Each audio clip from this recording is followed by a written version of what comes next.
કેમ છો મિત્રો? હું કૃષ્ણરાજ પરમાર સ્વાગત કરું છું મારી યુટ્યુબ ચેનલમાં. આજનો ટોપિક શરૂ કરતાં પહેલાં આપ સૌને મારી એક વિનંતી, જો તમે મારી યુટ્યુબ ચેનલમાં નવા હો કે મારી ચેનલને સબસ્ક્રાઈબ ના કરી હોય તો મિત્રો સબસ્ક્રાઈબ જરૂર કરજો. સબસ્ક્રાઈબ કરવાથી દરેક વિડીયોની જાણ તમને પહેલાં થશે અને સબસ્ક્રાઈબ કરવું મિત્રો એકદમ ફ્રી હોય છે. વિદ્યાર્થી મિત્રો, બ્લેક બક એટલે કે સપ્લિમેન્ટ રીડિંગમાં અત્યાર સુધી આપણે રીડ 1 to 11 1થી 11 રીડ જોયા. આજે આપણે જોઈશું રીડ 12 ગેસ્ટ્સ વિથ ગન્સ, બંદૂકધારી મહેમાન. મિત્રો, અહીંયા ડાકુઓની વાત છે. તમે ડાકુ કેવા હોય એ આપણા પ્રદેશોમાં ખબર ના પડે, પણ તમે શોલે પિક્ચર જોયું હોય, મેરા ગાંવ મેરા દેશ જોયું હોય, બેન્ડિટ ક્વીન જોયું હોય, અથવા હરિકિશન મહેતાની પીળા રૂમાલની ગાંઠ, ચંબલની ખીણે, આવી નવલકથાઓ વાંચી હોય તો ખ્યાલ આવે કે ડાકુઓ કેવા હોય. ગુજરાતની અંદર આપણે એને બહારવટિયા કહીએ છીએ.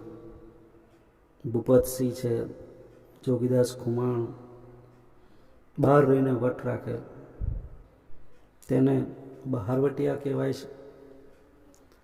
મિત્રો, પાઠનો થીમ, મુખ્ય વિચાર નીચે લખેલો છે. Brain is braver than muscles. બળ કરતાં બુદ્ધિ ચડિયાતી હોય છે. તો ચલો જોઈએ. In the middle of the last century, areas on the boundary of Maharashtra were full of thieves and dacoits, means robbers. They used to raid, means attack the villages, terrify people and take away their valuables.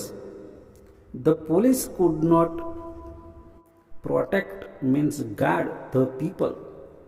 The villagers had to do something to save themselves.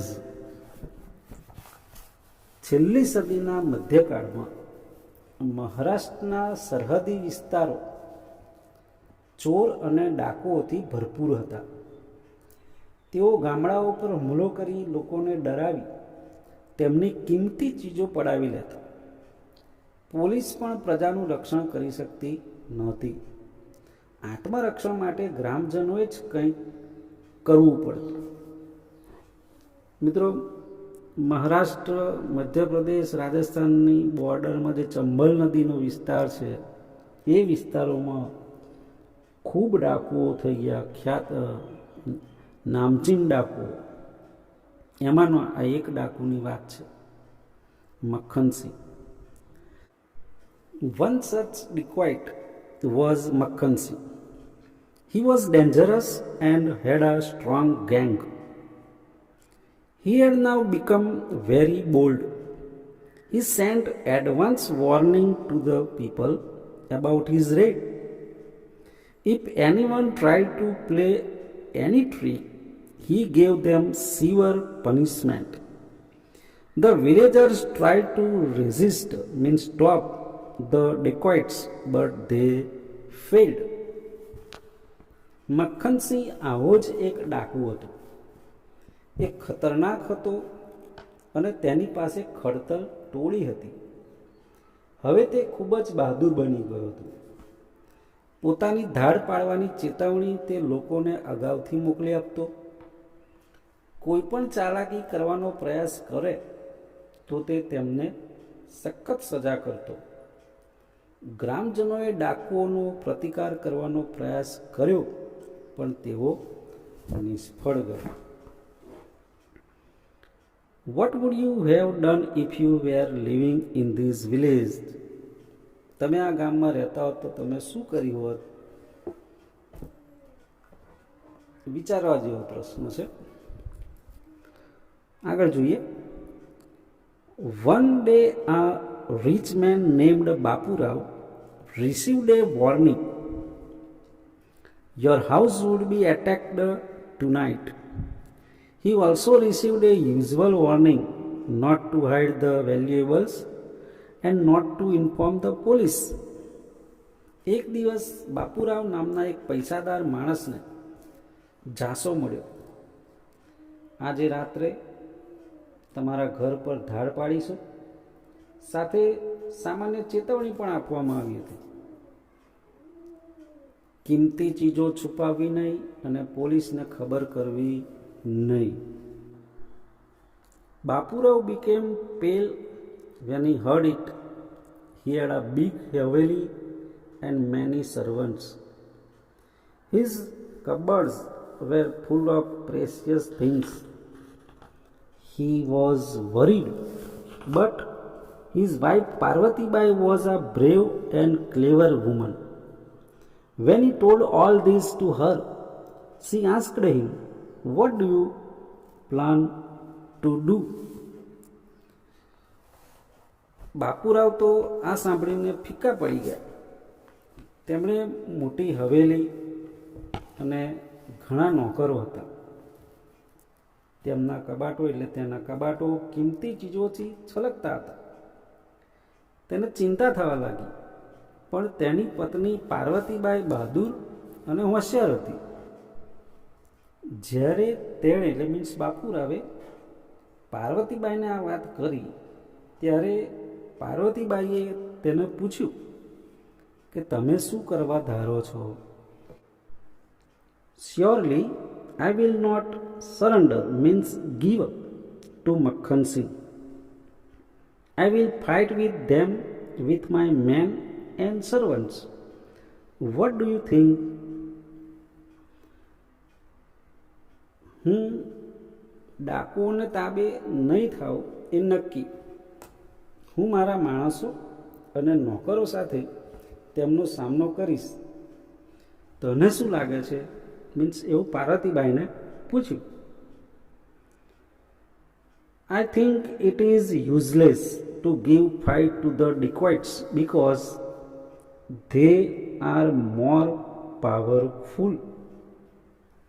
મને લાગે છે કે ડાકુઓ સામે લડવામાં માલ નથી, કારણ કે તેઓ વધારે શક્તિશાળી છે. અને આમે ડાકુ હોય એટલે એમને ક્યાંય કશી પડી ના હોય. અને એ લોકો પ્રોફેશનલ હોય, હથિયારો વાપરતા આવડતા હોય. સામાન્ય માણસને ઓછું ફાવતું હોય. But what else can we do? Asked Bapurao. તો આપણે બીજું શું કરી શકીએ? બાપુરાવે પૂછ્યું. I think we should outwit the dacoits by some plan, said Parvatibai thoughtfully. મને લાગે છે કે આપણે કંઈક ચાલાકી કરીને ડાકુઓને પરાસ્ત કરવા જોઈએ. પાર્વતીબાઈએ વિચાર કરતા કહ્યું. But how? Should we hide your jewel box somewhere, say in the dung heap or the cattle shed? પણ કેવી રીતે? તારી ઘરેણાની પેટી આપણે ક્યાંક છુપાવી દઈશું, જેમ કે ગમાણમાં, છાણના ઢગલામાં. Let me think, she said. Till then you do whatever you think proper. I will fight them in my own way, don't worry. મને વિચારવા દો, તેણે કહ્યું. ત્યાં સુધીમાં તમને જે યોગ્ય લાગે તે તમે કરો. હું મારી રીતે તેમની સામે લડીશ, ચિંતા કરશો નહીં. બાપુરાવ felt a little relaxed. He went to the town to search the men to help him, and Parvatibai sat for a long time thinking. Soon it was evening. Bapurao came back and told his wife, I have collected about 20 men. We will hide in the woods near the village border. We will attack the dacoits before they can enter the village. બાપુરાવને થોડી રાહત થઈ. તેને મદદ કરે તેવા માણસોની શોધમાં તે શહેરમાં ગયા અને પાર્વતીબાઈ ક્યાંય સુધી વિચાર કરતા બેસી રહ્યા. સાંજ પડી ગઈ. બાપુરાવે આવીને તેની પત્નીને કહ્યું, મેં 20 માણસો એકઠા કર્યા છે. ગામની સીમ પાસેના જંગલમાં અમે સંતાઈ જઈશું. ડાકુઓ ગામમાં પેસે આવે તે પહેલાં જ અમે તેમના ઉપર હુમલો કરીશું. It was now dark and the whole village was silent. હવે અંધારું થઈ ગયું હતું. આખું ગામ શાંત હતું. પાર્વતીબાઈ then called her servants and the 2 cooks. She ordered them to cook a royal meal for 50 people. The meal should be ready by midnight, she said to the chief cook. પાર્વતીબાઈએ તેના નોકરોને અને 2 રસોઈયાને બોલાવ્યા. તેણે તેમને 50 માણસો માટે શાહી જમણ તૈયાર કરવા કહ્યું. મધરાત સુધીમાં જમણ તૈયાર થઈ જવું જોઈએ, તેણે મુખ્ય રસોઈયાને કહ્યું. The servants were surprised, but they started their work. She supervised the work. An arrangement was made for the meal. She put on a new sari. She arranged all the ornaments except the Mangalsutra in a thali and stood waiting. નોકરોને આશ્ચર્ય થયું, પણ તેમણે કામ શરૂ કરી દીધું. તે કામ પર ધ્યાન આપી રહી હતી, મીન્સ પાર્વતીબાઈ. જમણની તૈયારી થઈ ગઈ હતી. તેણે નવી સાડી પહેરી. તેણે મંગળસૂત્ર સિવાય બધા જ ઘરેણાં થાળીમાં ગોઠવ્યા અને રાહ જોતી ઊભી રહી. અહીંયા લખ્યું છે guys what can be Har trick. એણે કઈ યુક્તિ અજમાવી છે? કદાચ તમને થતું હશે ખોરાકમાં ઝેર ભેળ્યું હશે. જોઈએ શું થાય છે આગળ. When it was midnight, she heard some noise. Horses were coming. Soon the noise came closer. Suddenly, there was a loud knock on the door. She was scared, but not next moment she became calm. She quickly went to the door and opened it. A big man with a violent look and with a gun in his hand stood before her. Parvatibai was scared, but with courage she said sweetly, "Welcome, brother, please do come in." મધરાત થતાં તેણે કંઈક અવાજ સાંભળ્યો. ઘોડાઓ આવી રહ્યા હતા. અવાજ વધારે નજીક આવ્યો. એકાએક બાણને જોરથી ટકોરા પડ્યા. તે ડરી ગઈ, પણ બીજી જ ક્ષણે તે સ્વસ્થ થઈ ગઈ. તેણે ઝડપથી દરવાજે જઈને દરવાજો ખોલ્યો. ક્રૂર દેખાતો એક કદાવર માણસ હાથમાં બંદૂક લઈને તેની સામે ઊભો હતો. પાર્વતીબાઈ ડરી ગઈ હતી, પણ હિંમતપૂર્વક ખૂબ મીઠાશથી કહ્યું, "આવો ભાઈ, અંદર આવો." Makkansi was surprised to hear this. She further said, "I have been waiting for you and all these brothers since this evening." The dacoits were surprised at this unusual welcome. મક્કનસિંહને આ સાંભળીને આશ્ચર્ય થયું. પાર્વતીબાઈએ આગળ કહ્યું, "તમારા માટે અને આ ભાઈઓ માટે હું સાંજથી રાહ જોઈ રહી છું." ડાકુઓને આવા અણધાર્યા આવકારથી આશ્ચર્ય થયું.